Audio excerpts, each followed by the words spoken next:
अमित शाह भाजपा के राष्ट्रीय अध्यक्ष हैं। अमित शाह 25 जुलाई 2010 को जेल गए सोहराबुद्दीन मर्डर केस में। इन पर किडनैपिंग, मर्डर, हत्या की साजिश, सबूतों के साथ छिड़कानी करना, एक्सटॉर्शन, वसूली और महिलाओं के फोन टैप कराने के केसेस चल रहे हैं।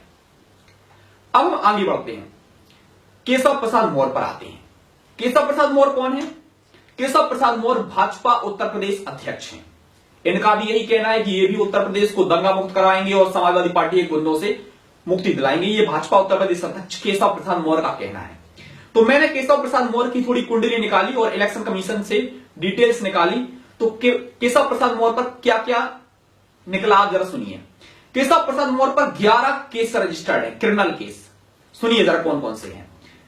2 धर्मों को लड़वाना, मर्डर की धमकी देना, हत्या की साजिश, मर्डर करना, पब्लिक सर्वेंट के साथ मारपीट करना, धर्मों का मजाक उड़ाना, धोखाधड़ी, फॉर्जरी ऑफ डॉक्यूमेंट्स यानी डॉक्यूमेंट्स के साथ छिड़खानी करना, फर्जी डॉक्यूमेंट्स बनाना, चोरी, डकैती और दंगे करवाना। और ये है उत्तर प्रदेश के भाजपा अध्यक्ष जो उत्तर प्रदेश को आगे बढ़ाने की बात करते हैं और मोदी जी के खास हैं। ये भी कहते हैं कि हम देश को आगे बढ़ाएंगे और उत्तर प्रदेश से दंगे खत्म करवाएंगे। वाह क्या बात है। जिन पर दंगे की केस लगे हुए हैं वो कहते हैं कि हम उत्तर प्रदेश को दंगा मुक्त करवाएंगे। वाह क्या बात है, मजा आ गया। चलिए आगे बढ़ते हैं। अब ये तो हो गए अध्यक्ष, पहले हो गए थे राष्ट्रीय अध्यक्ष, फिर हुए स्टेट अध्यक्ष। अब हम बात करते हैं कैंडिडेट्स की। बीजेपी ने कैसे कैंडिडेट्स हैं उत्तर प्रदेश में, जरा सुनिए। बीजेपी की कैंडिडेट है गुड्डू पंडित। गुड्डू पंडित के बारे में हमने थोड़ा इतिहास निकाला। तो गुड्डू पंडित का असली नाम है भगवान शर्मा।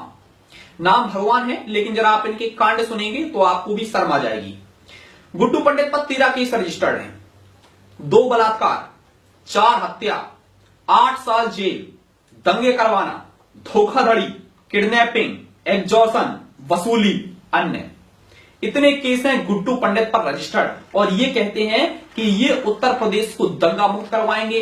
ये कहते हैं कि महिलाओं के सम्मान की बात करते हैं। और ऐसे महिलाओं के सम्मान होता है आपके इधर कि जहां पर आपका राष्ट्रीय अध्यक्ष महिलाओं के फोन कॉल्स टैप करवाता है, जहां पर आपका कैंडिडेट 2 बलात्कार के आरोपों में फंसा हुआ है, आप महिलाओं के सम्मान की बात करते हैं। और ये एक नहीं है, इनकी कैंडिडेट मेरे पास पूरी लिस्ट है। योगी आदित्यनाथ 3 केस, मर्डर, दंगे, हत्या के साथ हथियार के साथ दंगे करना, संगीत सोम, सुरेश राणा, मुजफ्फरनगर दंगे।